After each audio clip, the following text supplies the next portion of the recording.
नमस्कार, वीएचटीवी देख रहे हैं आप और मैं हूं आपके साथ रोहित झा। मध्य प्रदेश में जैसे ही एसआईआर की पहली ड्राफ्ट मतदाता सूची जारी हुई, वैसे ही सियासी पारा चढ़ गया। अकेले जबलपुर जिले में 2,48,000 मतदाताओं के नाम सूची से हटाए गए हैं और जिनमें करीब 51,000 मृत हैं, करीब 1,98,000 विस्थापित बताए जा रहे हैं, जबकि 69,000 मतदाता अब भी अनमैप्ड हैं। सवाल यह है कि इतनी बड़ी संख्या में नाम हटना क्या केवल तकनीकी प्रक्रिया है या इसके पीछे कोई गंभीर चूक? सबसे बड़ा असर नरेला विधानसभा में देखा गया है, जहां हिंदू मतदाताओं की संख्या में भारी गिरावट बताई जा रही है। ग्वालियर की कई सीटों पर भी हजारों मतदाता सूची से बाहर हो चुके हैं। कांग्रेस ने ड्राफ्ट सूची की पारदर्शिता पर सवाल उठाते हुए चेतावनी दी है कि अगर निष्पक्ष समीक्षा नहीं हुई तो सड़क से लेकर चुनाव आयोग तक लड़ाई लड़ी जाएगी।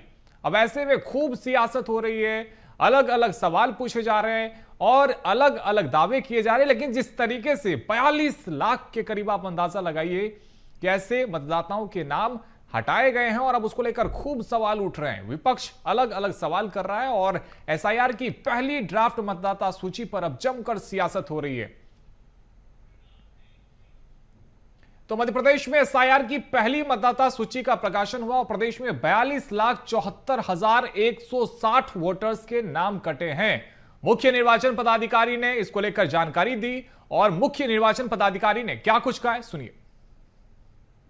5,74,06,143 मतदाता थे 27 अक्टूबर 2025 को।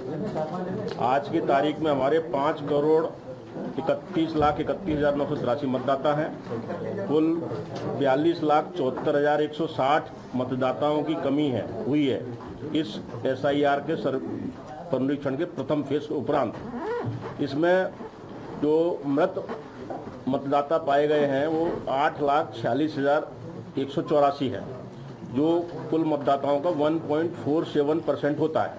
8,46,184 846,184 जो मतदाता अब्सेंट कैटेगरी में दर्ज किए गए हैं, जो मौके पर मिले नहीं, उनकी संख्या 8,42,677 842,677 ये 1.47% है।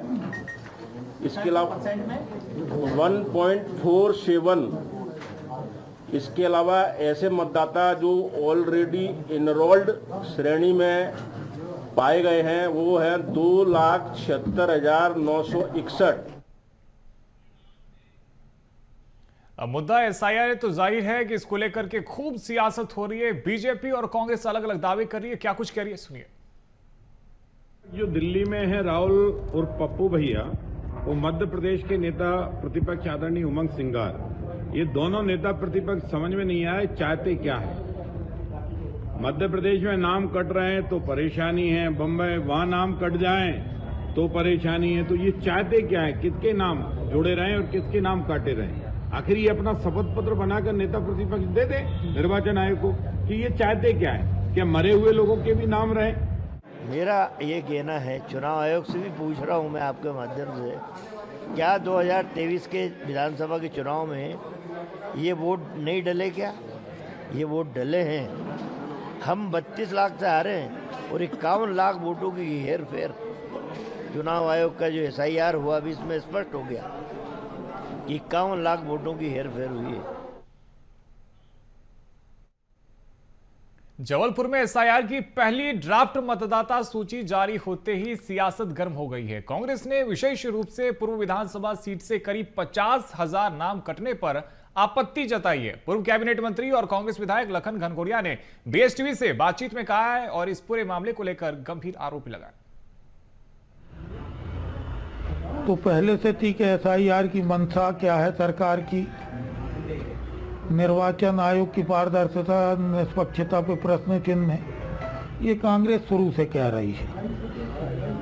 संलिप्तता भी नजर आ रही है कि पूर्व से ज़्यादा नाम कटे हैं। हम उम्मीद ये करते हैं निर्वाचन आयोग से और जबलपुर निर्वाचन अधिकारी से कि वो पूरी पारदर्शिता दिखाएं। इसमें किसी भी प्रकार की कोई साजिश को हम लोग बर्दाश्त नहीं करेंगे। निष्पक्षता पारदर्शिता के साथ काम करें। हमारे पूरे क्षेत्र ने बहुत कोऑपरेट किया है और हम हमेशा कोऑपरेट करने के भाव से रहते हैं। नियम के मुताबिक सारी चीज़ें हों, कहीं पक्षपात नज़र ना आए, ये जिला निर्वाचन अधिकारी से हमारा आग्रह है। तो इसी पर करेंगे चर्चा। हमारे साथ में दो बेहद ही खास मेहमान जुड़ गए हैं। मेहमानों से आपका सबसे पहले परिचय करवा देते हैं। हमारे साथ में बीजेपी से प्रियंका दुबे जी जुड़ी हैं। प्रियंका जी, बहुत स्वागत है आपका। साथ ही हमारे साथ में कांग्रेस से विनोद शर्मा जी जुड़े हैं। विनोद जी, आपका भी बहुत स्वागत है। सबसे पहले विनोद जी के पास में जाए और विनोद जी से पूछ लेते हैं। विनोद जी, आप विपक्ष में हैं और बेहद ही महत्वपूर्ण आपकी भूमिका हो जाती है। ऐसे में एसआईआर की जो पहली लिस्ट अभी सामने आई है, इसको लेकर अब कई सारे सवाल उठने लगे हैं। जिस तरीके से नाम हटे हैं बीजेपी और साथ ही एसआईआर प्रक्रिया को लेकर यह कहा जा रहा था कि ये एक शुद्धिकरण है, तो फिर ऐसे में शुद्धिकरण अगर हुआ है तो इसको लेकर सवाल क्यों उठाए जा रहे हैं? विनोद शर्मा जी। रोहित जी, नमस्कार। दर्शकों को मेरा नमस्कार और सहयोगी साथी भाजपा की जो है प्रियंका जी को भी मेरा बहुत बहुत नमस्कार। बात एक निष्पक्षता पे आके टिक जाती है। पूरे विश्व में लोकतांत्रिक देश में भारत देश की दुहाई दी जाती थी कि भारत देश एक ऐसा लोकतांत्रिक देश है जहां पक्ष और विपक्ष, जब देश की बात आती थी तो हम सब एक होते थे, हमेशा एक हुए हैं। पर एक ऐसा माहौल बनना, बहुत सारी चीजें, मैं सीधे पॉइंट में आऊं। 42 लाख वोटर्स, क्या ये 42 लाख 2023 के चुनाव में ये वोटर नहीं थे? क्या ये 2024 के लोकसभा में चुनाव नहीं थे? 29 लाख के जीत और हार का बीजेपी और कांग्रेस का अंतर था और 42 लाख यहां साफ साफ की 42 लाख से ज्यादा वोटर वो हो गए। तो आखिर वो 42 लाख वोटर, ठीक है, मृतक आप बता रहे हैं कि 8 लाख मृतक हैं, ये इतने हैं, ऐसा है, तो जो हर साल हर एसआईआर तो लगभग प्रत्येक वर्ष होता था, बीएलओ लगे होते थे। 25 जनवरी को हम मतदाता दिवस मनाते हैं, तो जो क्या पहले हम उसकी निगरानी नहीं करते थे? ये सीधा सीधा सवाल है रोहित जी। भारतीय जनता पार्टी के सारे में चुनाव आयोग काम कर रहा है, पहला। दूसरा, एक जो महत्वपूर्ण सवाल कि हम जो सरकार है, ऐसे में तो मोहन यादव जी की जो सरकार यही शून्य हो गई, पर्ची की सरकार ही शून्य हो गई। आप 42 लाख लोगों के नाम ऐसे काट दिए। मैं आपको एक कहानी बताऊं रोहित जी, बहुत, चूंकि मैं नगर निगम के पार्षद की हैसियत से भी एक बात बताऊं। मैं अभी अपने वार्ड में गया, एक जन अंकल है, मैंने उनसे पूछा कि आपका नाम एसआईआर में, बोला भैया मैं छतरपुर में नौकरी करता। बिल्कुल सत्य घटना बता रहा हूं, नाम सहित बता सकता हूं। मैं छतरपुर में नौकरी करता था। अब मेरा 2003 में छतरपुर में नाम था। अब वहां छतरपुर में हम किसके माध्यम से कैसे ढूंढे? वो उनके बेटे, उनकी पत्नी और बेटे की भाई, 4 लोगों के नाम से, चारों के नाम इसमें नहीं जुड़ पाए। इस ये तकनीकी खामी नहीं है।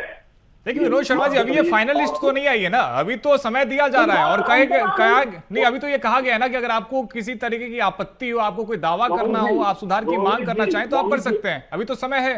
रोज जी अगला से सुन ही जाओ। मैंने बोला कि ऐसा कर लीजिए, ऐसा, तो अंतिम में एक व्यक्ति की बात ये हो रही है कि हमको वोट न डालेंगे, हम वोटर आईडी कार्ड में होंगे, न जुड़े रहेंगे, ठीक है, हमारा क्या नुकसान होगा? ठीक है, एक मैं सुनिए, ये तकनीकी खामी नहीं है। ठीक है विनोद जी, अब जवाब ले लेते हैं प्रियंका दुबे जी से, फिर आपके पास में आऊंगा। ठीक है, ठीक है, जल्दी ऐड कीजिए। और देश की जनता की आवाज को म्यूट कर दिया गया, आवाज को म्यूट कर दिया गया।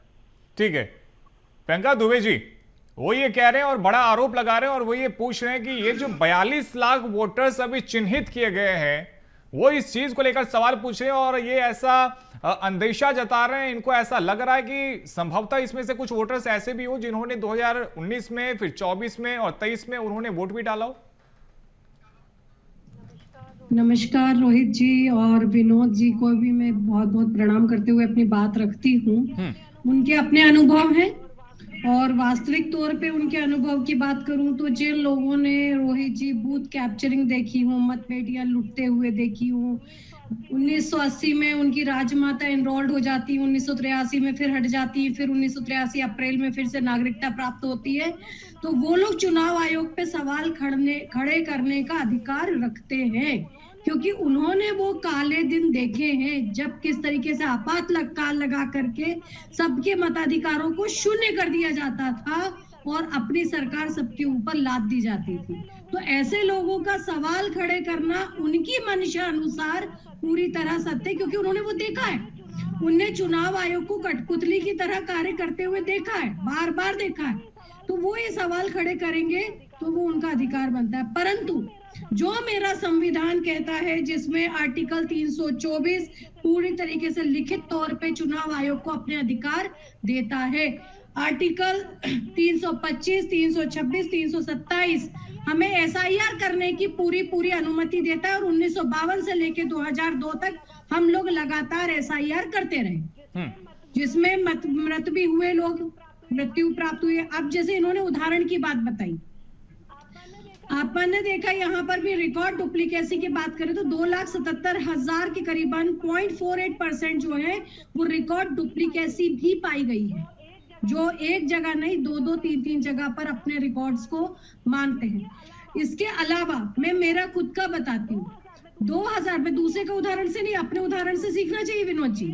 मेरा 2003 जी, लेकिन वो ये पूछ रहे हैं, वो ये कह रहे हैं कि हर बार चुनाव से पहले मतदाता सूची का सत्यापन किया जाता है, ऐसे में वो ये पूछें कि ये जो 42 लाख मतदाता अभी निकल कर आए हैं, जिनको अभी तक चिन्हित नहीं किया जा सका है, या इनमें से कई सारे मृत हैं, कई सारे यहां से कहीं और चले गए, स्थानांतरित हो गए, ऐसे लोगों का ये सवाल उठा रहे हैं और ये पूछ रहे हैं कि क्या उनमें कुछ ऐसे मतदाता भी रहे होंगे जिन्होंने इससे पहले अभी तक अपने मताधिकार का प्रयोग किया होगा, या उनकी जगह पर किसी और ने?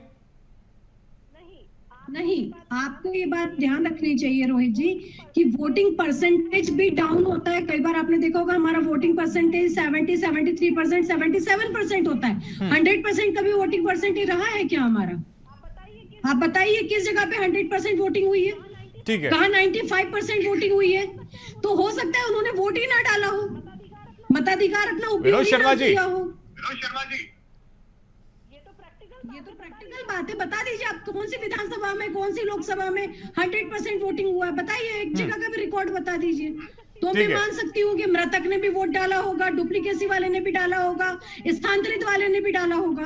ठीक है विनोद शर्मा जी, प्रियंका जी के सवाल का जवाब दीजिए, क्योंकि वो ये महत्वपूर्ण सवाल उठा रही है और ये कह रही है क्योंकि वोटिंग परसेंटेज कभी भी 100% नहीं रहा है, तो ये कहना कि जितने भी मतदाता का नाम उस लिस्ट में है उन सब ने वोट किया, ये गलत है। और दूसरा सवाल ये भी है कि अभी तक जितने भी मतदाता अनमैप्ड हैं, क्यों नहीं कांग्रेस पार्टी भी अब ये कोशिश कर रही है कि उन तमाम लोगों को तलाशा जाए, और फिर उसके बाद तो आप आरोप लगा पाएंगे ना, अगर वो व्यक्ति सामने आए और वो ये कहे कि उसके पास में प्रॉपर डॉक्यूमेंट्स है, सारी चीजें हैं, बावजूद इसके उसका नाम एसआईआर में नहीं दर्ज किया गया, तब तो आप आरोप लगा पाएंगे। विनोद शर्मा जी, मेरे पास रोहित जी आज ही कई एग्जाम्पल हैं जो बाढ़ से जुड़े लोग हैं। मैंने अभी बीएलओ से बात भी किया, उन लोगों ने बोला कि मैंने सब कुछ प्रक्रिया, मेरे 2003 की लिस्ट में मेरा नाम नहीं है।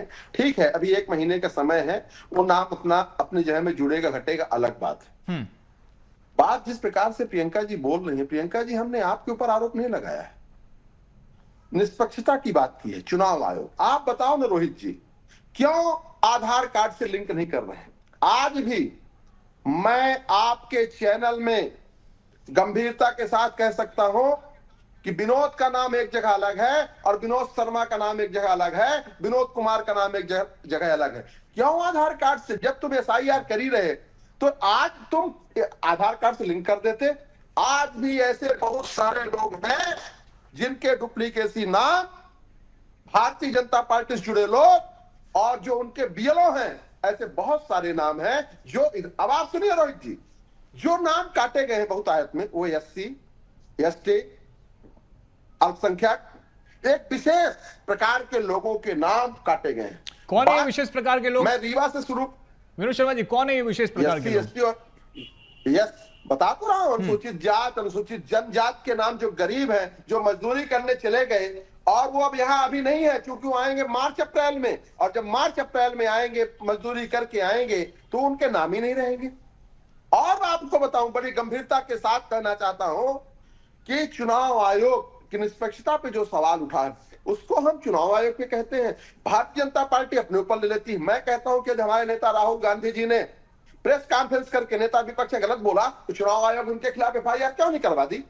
चुनाव आयोग के ज्ञानेश कुमार को आपने सुना होगा कि 7 दिवस के अंदर राहुल गांधी जी माफी नहीं मांगेंगे तो हम राहुल गांधी जी को कटघरे में खड़ा कर देंगे। एफआईआर क्यों ज्ञानेश कुमार ने एफआईआर नहीं की? क्योंकि जानते हैं ज्ञानेश कुमार जी कि जिस दिन आपने एफआईआर कर दे उस दिन दूध का दूध पानी का पानी हो जाएगा। एक सवाल यह है कि विनोद शर्मा जी, सवाल तो फिर आपसे भी किया जाता है ना। अगर आप ये सवाल पूछ रहे हैं कि राहुल गांधी के खिलाफ एफआईआर दर्ज क्यों नहीं हुआ, तो सवाल तो ये भी पूछा जाता है कि राहुल गांधी के पास में यदि इतने सबूत है तो मीडिया को क्यों दिखाते हैं? मीडिया थोड़ी न्याय देगा, आपको तो न्यायालय जाना चाहिए, न्यायालय के सामने आपको सारे डॉक्यूमेंट्स रखने चाहिए। रोहित जी मुझे लगता है कि आप तो पढ़े लिखे एंकर हो। आपको पता है कि मोदी और अमित शाह ने एक ऐसा कानून बना दिया कि चुनाव आयोग के ऊपर आप कानून कोर्ट जा ही नहीं सकते। यदि आपको फिर नहीं पता रोहित जी तो मैं तो आपको बड़ा सम्मान करता हूं। ये तो आपको पता होना चाहिए कि अब चुनाव आयोग ना आज ना बाद में जो चुनाव प्रक्रिया प्रणाली है, आप यही तो मैंने सुप्रीम कोर्ट के जज को क्यों बदला। पहले उसने चुनाव आयोग मुख्य चुनाव आयुक्त की नियुक्ति के लिए प्रधानमंत्री, चुनाव आयोग, सुप्रीम कोर्ट का जज, सुप्रीम जज और नेता विपक्ष होते थे। आपने उसको एक दिन में बदल करके प्रधानमंत्री, गृह मंत्री और नेता विपक्ष कर दिया। तो आपने किया ना, एम्पायर तो आपका है। जब एम्पायर ही फिक्सिंग करेगा तो खिलाड़ी को आप तो आउट दे ही दोगे ना। कैसे जाए हम सुप्रीम कोर्ट या किसी कोर्ट में? कोर्ट में प्रियंका दुबे जी, जब वो हमारे कौन सा ऐसा कानून लेकर आए कि इनके लिए सुप्रीम कोर्ट का रास्ता आपने बंद कर दिया? विनोद शर्मा जी ये कह रहे हैं और वो कह रहे हैं कि उनके पास में सबूत पर्याप्त हैं, पर आपने कानून ऐसा ला दिया है जिसकी वजह से वो न्यायालय तक जा नहीं पाए। फिर क्यों आरोप लगाती हैं आप? देखिए, जिन लोगों ने पूरे न्यायालय के निर्णय को धराशाही करते हुए आपातकाल लगा करके पूरी सत्ता अपने कब्जे में कर ली, वो भी 2 साल तक, ठीक है, आप उन जैसे लोगों से ये उम्मीद करते हैं कि वो न्यायालय और न्यायालय का सम्मान करेंगे या न्यायालय के आदेश को मानेंगे? कदापि नहीं। जो लोग नाबालिगों के मौलिक अधिकारों का हनन करते हुए उनकी नसबंदी कर देते थे, आपको लगता है वो अपने कर्तव्यों का पालन कभी कर पाएंगे? जो लोग तानाशाही शासन चलाते रहे, एक ही परिवार के लिए चरणावंदन करते हुए शासन को जिन्होंने संचालित किया हो, वो किसी भी न्यायिक व्यवस्था पे, संवैधानिक व्यवस्था पे, स्वायत्त संस्थाओं पे सवाल ही खड़े कर सकते हैं, परंतु कभी भी सबूत नहीं दे सकते। ये मैं नहीं कहती, 65 लाख लोग जो बिहार में नाम कटे, खुद इनके पूर्व कांग्रेस के सांसद शकील अहमद जी ने ये बात कही कि वो 65 लाख लोग सड़कों पे क्यों नहीं उतरे, वो कहाँ हैं? मैंने सवाल खड़े नहीं करे, ये इनके व्यक्ति ने करे। के.एन. राजन्ना जी, कर्नाटक में बार बार इनके मंत्री ने कहा कि एसआईआर हमने करवाई, उसके बाद आप सवाल कैसे खड़े कर सकते? तो इन्होंने उनको निष्कासित कर दिया। ये सवाल हमसे कर रहे हैं। अशोक गहलोत जी कहने लगे कि एसआईआर हमेशा होता आया है, उसमें बवंडर करने की आवश्यकता क्या है? इन्होंने उस पर प्रतिक्रिया नहीं दी। उमर अब्दुल्ला जी ने बोला ईवीएम मशीन बिल्कुल सही है। सुप्रिया सूले जी बोल रही है क्योंकि मैं उस ईवीएम मशीन से चुन के 4 बार आई हूँ तो मुझे इसमें कोई खामी नजर नहीं आती। ये तो इनके लोग कह रहे हैं ना। विनोद शर्मा जी, कई बार हलफनामा को लेकर ये कहा जाता है कि आपने कोई हलफनामा क्यों नहीं दायर किया, लेकिन इसके अलावा अगर आप देखें तो एसआईआर को लेकर अभी जब सदन में चर्चा की गई थी तो संसद में बकायदा अमित शाह की तरफ से कहा गया, बताया गया कि उन तमाम जगहों का उन्होंने जिक्र किया जिसको लेकर राहुल गांधी अपने प्रेस कॉन्फ्रेंस में कहते थे कि एक घर के भीतर में इतने सारे लोग हैं, तो उन्होंने बकायदा उसको लेकर जानकारी भी दी और बताया कि वो घर की साइज कितनी ज्यादा है। उसके अलावा तमाम तथ्यों का उन्होंने वहां पर जिक्र किया। फिर क्यों इसके बावजूद आप लगातार उसको लेकर सवाल उठाते रहे विनोद शर्मा जी? रोहित जी, आपने शायद देखा नहीं देखा कि एक महिला जो विदेशी महिला थी, मॉडल थी, उसके 200 जगह नाम थे। क्या आपने नहीं देखा? जब राहुल जी ने सदन में कहा कि मेरे प्रेस कॉन्फ्रेंस के अमित शाह जी आप एक बार डिबेट करा लो, लेकिन विनोद शर्मा जी ये नाम कब जोड़े गए इसको लेकर भी तो सवाल उठेंगे ना, क्योंकि अगर अब उन नामों को हटाया जा रहा है, मैं कहता हूं विनोद शर्मा जी, लेकिन अब अगर उन नामों को हटाया जा रहा है तो इसी को तो बीजेपी और ये चुनाव आयोग की तरफ से कहा जा रहा है कि शुद्धिकरण है। रोहित जी कैसी बात कर रहे हो? हम कहते हैं जब चोरी पकड़ी गई तब तो बताओ कि जिस दिन पकड़ी गई कौन काटा, कौन जोड़ा, उसमें किसके रजिस्ट्रीकरण अधिकारी कौन है, उसके सब नियम होते हैं ना। तो आप जांच कराओ ना। और जो प्रियंका जी हमारी बोली कि कौन क्या बोला, मैं नहीं कहना चाहता सुब्रमण्यम स्वामी ने क्या बोला, और सुब्रमण्यम स्वामी ने बोला कि मोदी जी के लड़कियों से अवैध संबंध नहीं जाते सर, उस और नहीं जाते, वो फिर चर्चा दूसरी तरफ भटक जाती है। नहीं जाते सर पे। मैं बिल्कुल रोहित जी मैं नहीं जाऊंगा। कपिल मिश्रा ने, जब कपिल मिश्रा जो आज भाजपा के मंत्री हैं दिल्ली में, मैं बिल्कुल नहीं जाऊंगा कि कपिल मिश्रा ने मोदी जी के ऊपर कितने कितने गंभीर आरोप लगाए, मैं बिल्कुल नहीं जाऊंगा, क्योंकि उनके सर लेकिन वही सुब्रमण्यम स्वामी, वही कपिल मिश्रा सोनिया गांधी को लेकर भी कितने सारे आरोप लगा देते, तो फिर उसमें जाएंगे तो फिर प्रियंका जी भी उसका जिक्र करेंगे, फिर आप भी करेंगे सर, फिर नहीं जाते ना सर उस चर्चा में। एसआईआर को लेकर बात कर रहे हैं रोहित जी, कपिल के ही डिबेट में एक बार बहस हो जाए कि कपिल ने मोदी जी को क्या कहा और कपिल ने सोनिया जी को क्या कहा, उसी में करवा लो। दूध का दूध पानी, वो कौन थी मानसी सोनी, उसी में करवा लीजिए।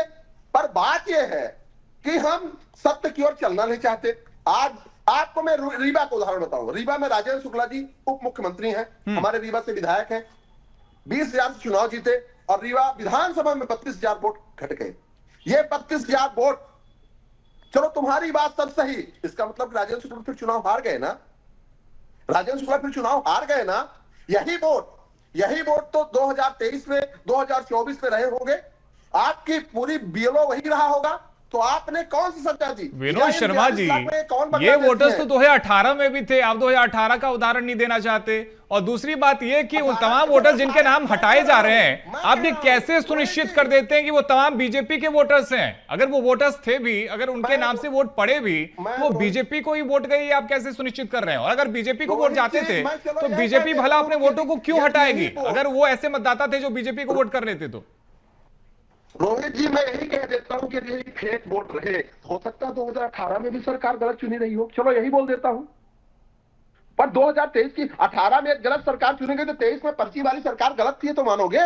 25 के 29 लोकसभा जो मध्य प्रदेश से गए तो 29 फिर गलत थी तो मानोगे?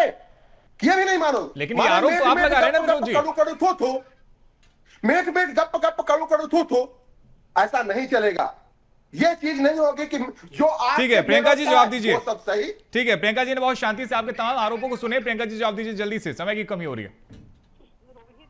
रोहित जी, 1995 में केस हुआ था लाल बाबू हुसैन वर्सेस चुनाव आयोग, जिसमें रिटर्निंग ऑफिसर को ये अधिकार दिए थे खुद न्यायालय ने, और संविधान तो देता ही है क्योंकि संविधान अनुसार तो न्यायालय चलता है, कि रिटर्निंग ऑफिसर तय करेगा किसका नाम मतदाता सूची में रहेगा और किसका मतदाता सूची में से नाम काटा जाएगा। उसके पैरामीटर्स थे, जो अस्थायी तौर पे वहां रह रहा हो या मृत हो चुका हो, जिसकी नागरिकता ना हो, ऐसे उसमें अलग अलग प्रोविजंस थे, जिसके अनुसार से जो रिटर्निंग ऑफिसर वो तय करता है। तो मेरे जो भाई इतना आग बबूला हो रहे हैं, तो ये जो नाम काटे गए हैं और जिनके ऊपर आपत्ति दावा आना है, ये रिटर्निंग अधिकारी जो रहते हैं, सबसे छोटी यूनिट जिसको हम चुनाव आयोग की मान सकते हैं, वो तय करेंगे। दूसरी चीज, जब चुनाव हुए तो जब भी मतगणना होती है तो फॉर्म 15 जो भराया जाता है, जिसको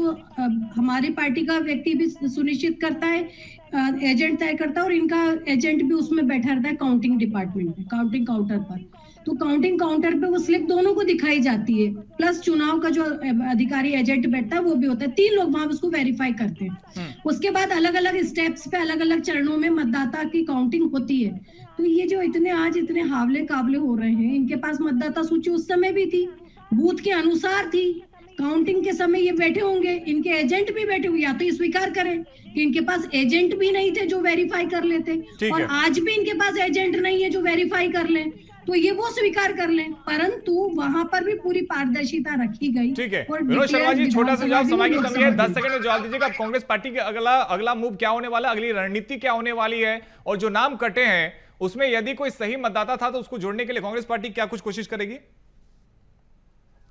देखिए, कांग्रेस पार्टी के जितने भी बीएलए हैं वो सब अपने अपने पोलिंग में देख रहे हैं कि किसके मतदाता गलत, जो मतदाता वहां पे है जिनके हम नाम जुड़वा सकते हैं वो करेंगी। और एक लाइन का जवाब है, पहले लड़े थे गोरों से, अब लड़ेंगे चोरों से, बख्शेंगे नहीं। महात्मा गांधी और गांधीवादी विचारधारा से सत्य के लिए लड़ते रहेंगे।